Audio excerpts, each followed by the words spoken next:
The most important questions about AI shouldn't be how to prompt or how AI hallucinates. They should be about us. Who shapes these systems? What do we want to become together? What kind of world are we weaving? Welcome to Between Us and the Machine. With Margot van Brakel and Juliette McDowell. Don't forget to subscribe. Hello, welcome. PwC, and honestly most of the consulting world right now, is telling us that AI is going to transform how we plan our workforce, how we learn, how people move through organizations. And they may be right, but the whole framing assumes that the system underneath is actually worth fixing. And honestly, the more I look at it, the less sure that it is. So our guest today is Nico Decock. He's a writer and organizational thinker, and he works at the intersection of people, leadership, systems, and AI. So Nico has been arguing that it's not that organizations are not just ready for AI, but that we are running on an outdated human architecture. So not IT architecture. We're talking here about human architecture. So today we would like to talk with Nico on what that means, what no longer works, and what is AI forcing into the light. And just to start imagining what future-ready organizations, future-ready institutions might genuinely look like. So Nico, super excited to have you here. Welcome. Great to be here. Thank you, ladies. Looking forward to it. So, Nico, is this a speed problem, a complexity problem, or is it that the nature of work has changed? Or is there something more fundamentally going on that we keep talking around? I think the whole ballpark has changed. We are coming from a linear industrial world, and this is not just a small change. It's a paradigm shift. Everything will be totally different. And or we will decide to be the curator of a museum and of the past, or we are ready to take a step forward. By the way, that's in fact the working title of my upcoming book, The Great Leap, is in fact the big jump that we will have to do towards a new future. So what you talk about is we have an old engine and a new engine. We have an old architecture and a new architecture. To understand how fundamentally different this is, so let's start with this old engine. So Okay. what was it built for? What was it solving at the time? And when did we start using this engine? Okay, I can be brutally honest, okay? Mm-hmm. The old engine was never built for people. And not in the way that we talk about people today. It was built for coordination, for control, for predictability. Imagine the world, you had thousands of workers doing repeatable work, and there was a very, very simple question.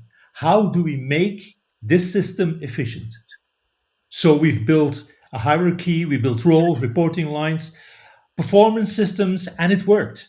It really worked incredibly well. But that's the problem.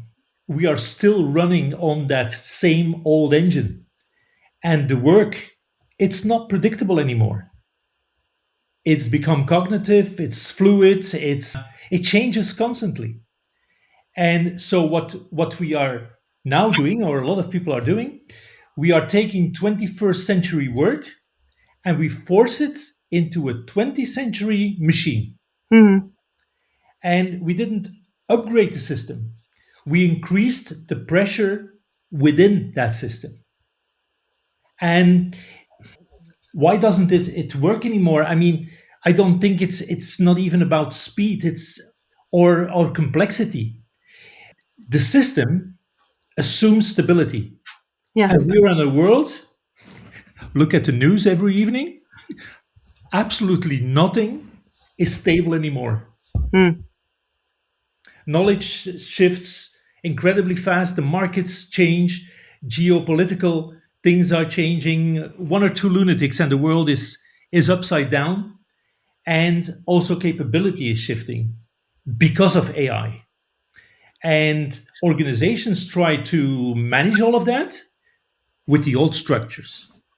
And the old structures, they slow everything down. So the world turns faster and faster, and the organization and the system we work in slows it down. And that's friction.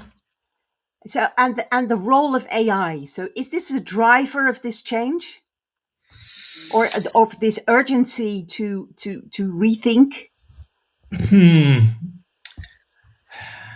AI AI isn't changing anything. It just makes things visible. Mm.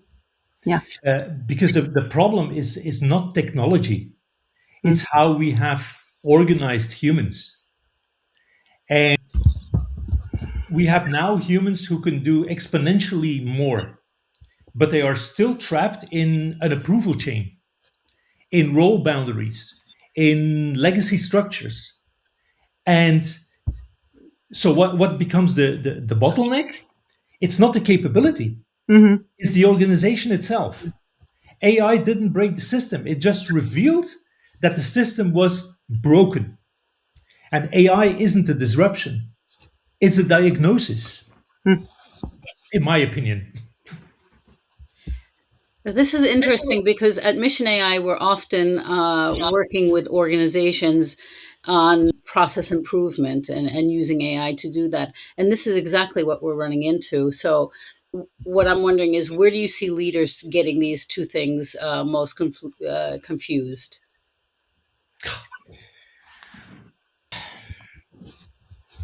Leaders are using a certain terminology, but they are mixing things up.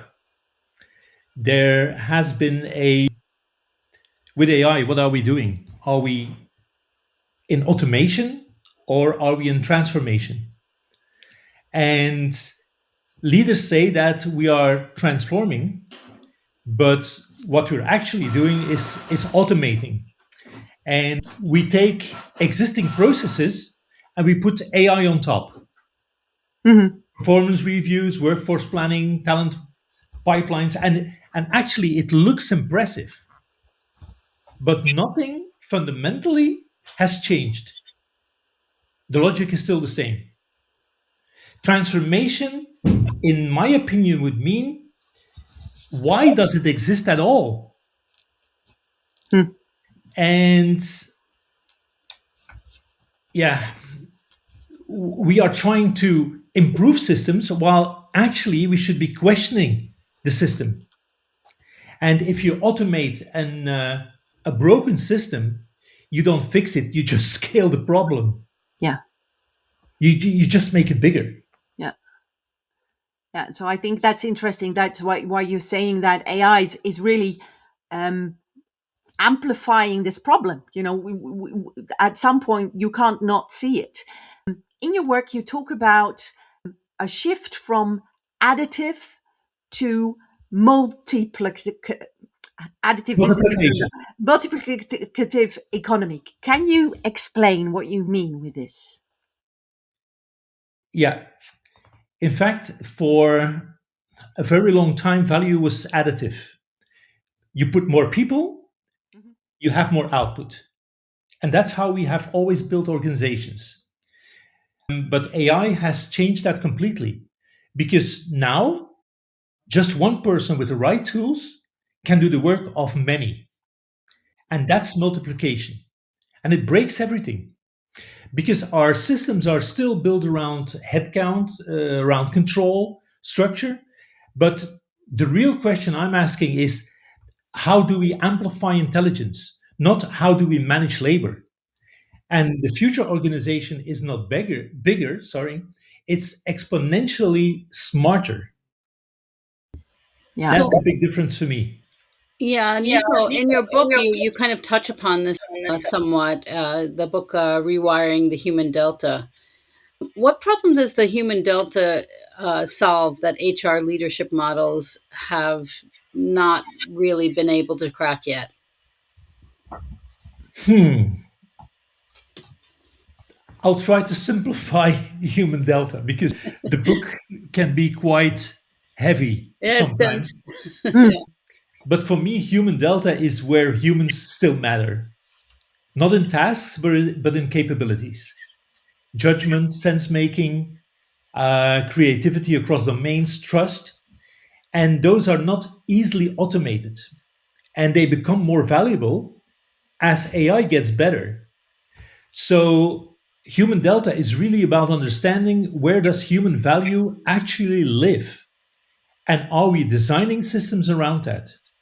Human delta is not what machines can't do, it's what humans must become. And most HR systems are just built to manage people, but that assumes people are the constraint, and actually they're not. The constraint is the system around them. How much of their capability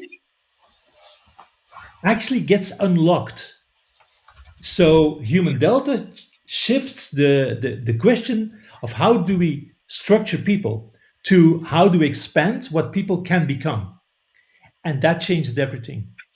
And sometimes I ask the question to HR leaders, I assume you have a skills and a capability or a competency matrix. Well, forget about it because that's the past. I want to know what lays ahead of us, how mhm, the market will have new demands, and how fast I can get there. I don't care what you can do today. I want to see what you need to do tomorrow and how fast you get there. And that gap is for me the human delta.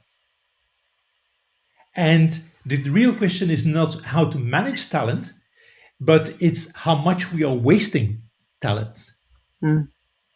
So in my work, I when I look at the people, so my work is also about the people in relationship with AI.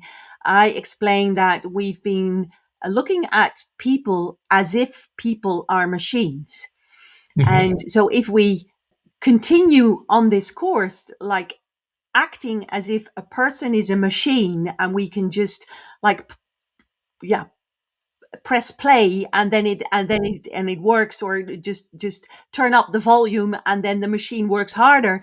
If we continue this course with the people, we neglect all of the value of people, Mhm. of the humans in the organization. So it's a similar way of thinking, and requires a complete rethinking of of the way that we've designed organizations and looked at the role of people in organizations. I think Mhm. just to tailwind on this, I think that what we're seeing now is the systems have been stuck in this industrialized era and never really moved too much past that.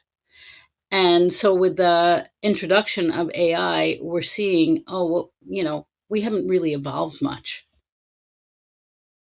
No. And the fact is also that we have always rewarded the system preservers because that's what they were built to do.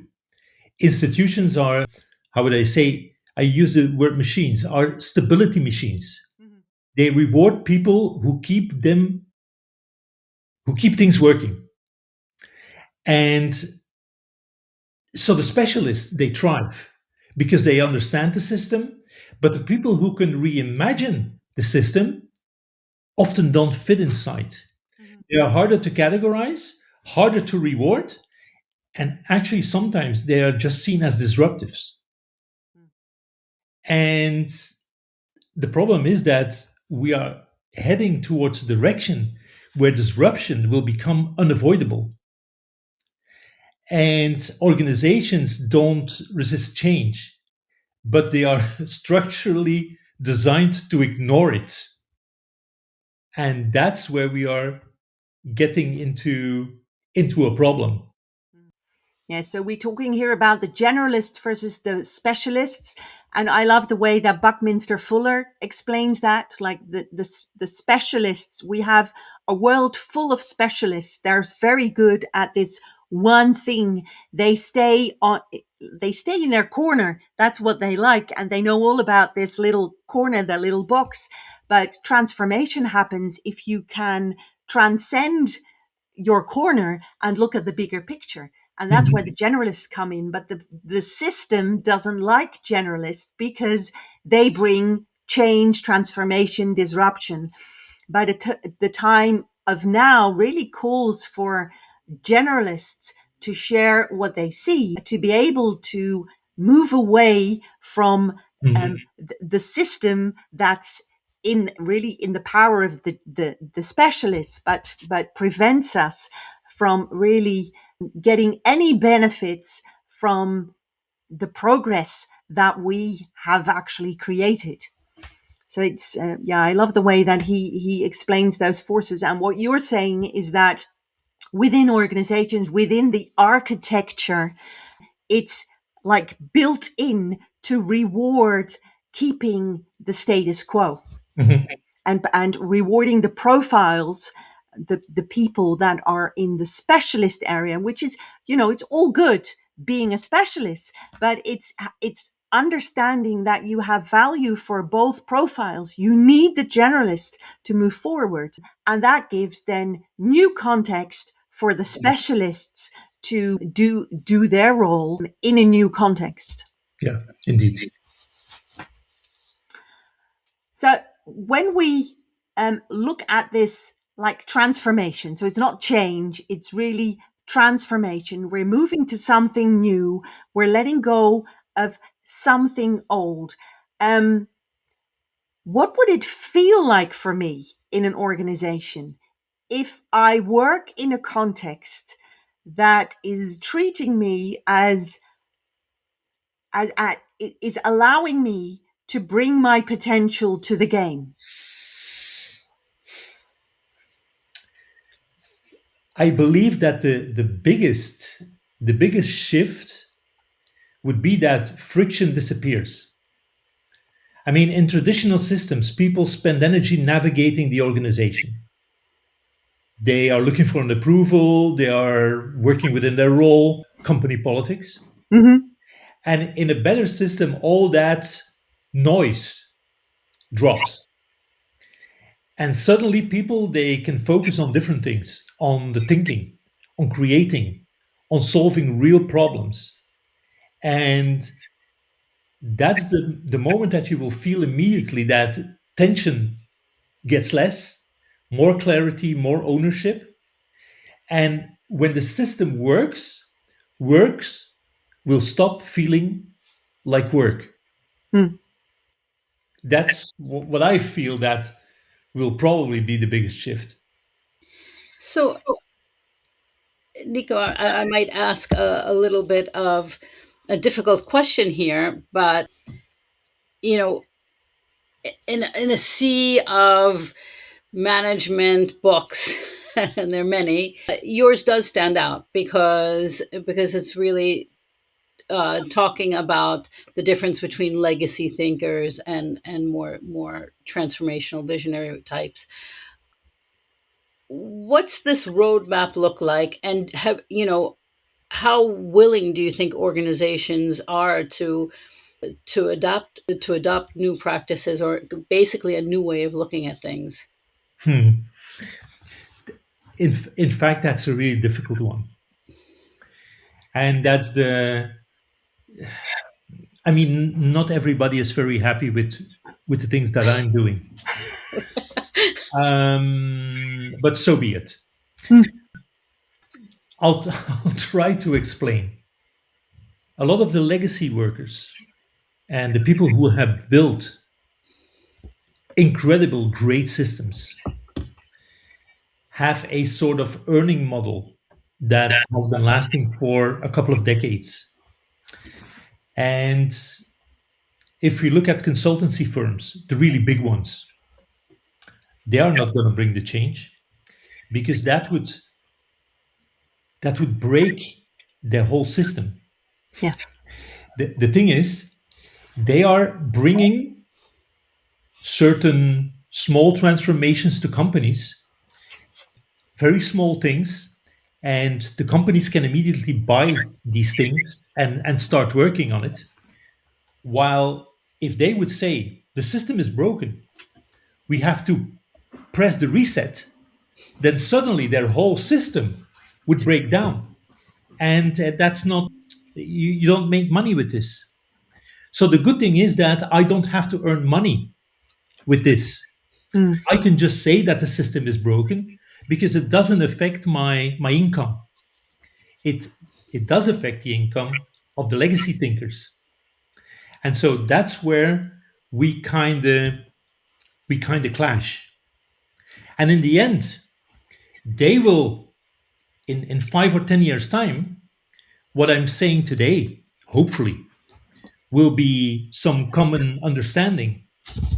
But I will give you a very practical example. When I started writing Rewiring the Human Delta, there was one very, very important and an esteemed colleague in the world of HR who told me, "You don't have any evidence of what you're saying." And he was right, because for 30 years, he has been gathering all the evidence that there was available. And my ideas, indeed, the future, there is no evidence for the future. mm, And I went back to him and I said, well, in 1903, there was two brothers and they wanted to fly. And all the legacy thinkers said there was no evidence that man could fly. And that was true. And if these two brothers had listened to the evidence thinkers, then today we would still be walking, horse and carriage, and whatever. But we're flying around the world. And that's the difference. There, you don't need the evidence to have a vision of what might be. And I developed, especially for this person, a new methodology called the future back methodology. mm, I was watching Back from the Future, of Back to the Future with the kids, and I was thinking, okay, let me just imagine how the future will be, and I'll take the steps back, and we will make our own evidence while we are walking towards that future. But you see, the difference is with the legacy people and the consultants who are selling the models today, they cannot say that the system is broken because they should start all over again. And somebody like me and a lot of other people who are very disruptive in this new way forward thinking, we can just say whatever we want because we don't have to earn money today on this. And we can actually make a difference, hopefully, towards that future. mm. So, Nico, where does this fire for change, where do you light the fire? So, like, because it's what I am fascinated about is the potential that you can see if we move forward on this. But we have a situation where you say everything is broken. We have to build something new, that comes with huge uncertainty, and an overwhelming feeling like, where do you start? So with your idea, you're lighting a fire. What is the right person, the right area where this fire catches, like really, really catches the system so that it can spread? Well, there's also something against the big consultancy uh, groups, and usually when they come into your company, they suggest a transformation roadmap for the next 24 months. And why is that? Mhm. Is that because transformation takes 24 months? No, it's because it's 24 months of billing hours. What I try to describe in Rewiring the Human Delta is just experiment. Do I went back to the whole agile thinking about being lean, doing Scrum, is just do small sprints and just and adjust and adapt. But of course, if you just do 90-day sprints, it's less revenue than selling a 24-month plan. So what I have is the world is changing so very much. There's new tools every day. So just start walking. Yeah. We come from a world when we only kicked off when all the boxes were ticked, Mm. and we were absolutely sure that this was the right path. And actually, it isn't. Just start walking. There is not a problem to make a mistake, but change it. In fact, there is only three D's that matter. That Place it. actually, there's only three things that can happen when you start with something new. That's the first D of denial. Something is coming at you and you deny. Oh, this is not for us. We are a different company. So you leave it. Or the second one is delay. Oh, let's see what the competitors do. We still have time. And the third one is disrupt and do it. And that's a very fundamental difference in thinking and also in the what companies and organizations dare to do. Some are frozen and they just deny, they don't want to see it. Some are scared and want to delay it. And some just make the difference. They disrupt and they do. And that's what I feel also here with whatever is coming. You have to pick one of those three. And if you see the future coming, well, be my guest. You can deny it. You can delay it. I'm the one who wants to disrupt. So let's say that I'm someone who's sitting in an organization that's kind of working on this legacy model, and I hear this podcast, I hear this talk. What is something that I can do within my organization that will actually move something, or will actually change, or how could I be of influence within my own organization? Is this position dependent or something else? Oh, it's very much something that will start at the top because it's all about decision making. And the nature of organizations is that they are usually slow. People are not lacking capability, but decisions get stuck. There's too many layers, too many approvals.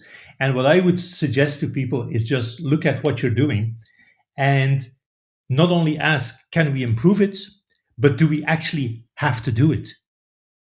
Does it actually add value to the whole system?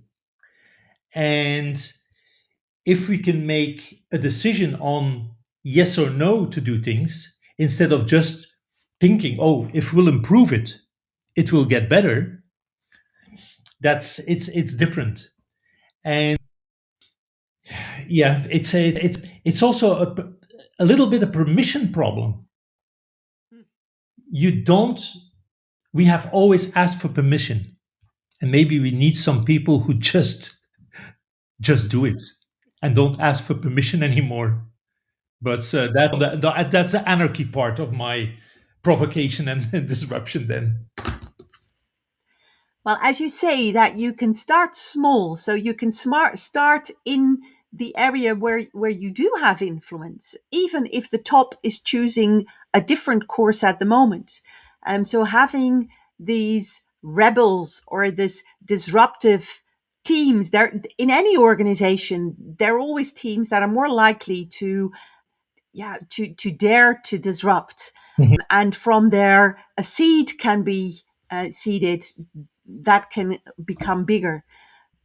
So yes, and the permission thing, I think in very formal organizations and institutions, like, oh no, I first have to ask before I can do. But then if you like get people to see that they, just do it. And if it's not good, you'll hear about it. In Dutch, I say piep is ho. So if someone starts to say something, that's the signal to just, okay, then you wait. But before that happens, just go and take the space that you already have. And it's usually much bigger than you think that it is. Yeah. And I think it will also unlock massive energy. Definitely. Once things work, it will spread, and that's important. And it starts with a little spark, Hmm. Yeah. and that's probably what we need for that future. Yeah. I just hope that we can like infuse many sparks with just introducing the world to you. And I have a final question. Juliet, do you have another question before we round off? No, go ahead, please. Yeah. So you are a thinker. You have provocative thoughts. What question do you see that you are still trying to find an answer for? You. What's keeping you busy? Well, if I see that AI is increasing what humans are capable of, then why are our systems still designed as if the humans are the limitation? Hmm. And I think that's where everything is going to break, or everything is going to change. We don't have a technology gap, we have an imagination gap. Our limitation is our own imagination. And that's something that's in my head, keeps coming back to me. Nico, thank you very much for being here. I have this feeling that we could keep talking, but this is exactly why we have this show to really influence people to think a little bit differently and to look at all the angles. So thank you. Thanks for having me. Thank you. So this was another episode of Between Us and the Machine. Thank you. I think we have to hit stop and then we're going to be kicked off. Thank you so much, Nico. No problem. That's it for today. Thanks for being part of this conversation. Subscribe wherever you listen and share this with someone who should hear it. This is Between Us And the Machine.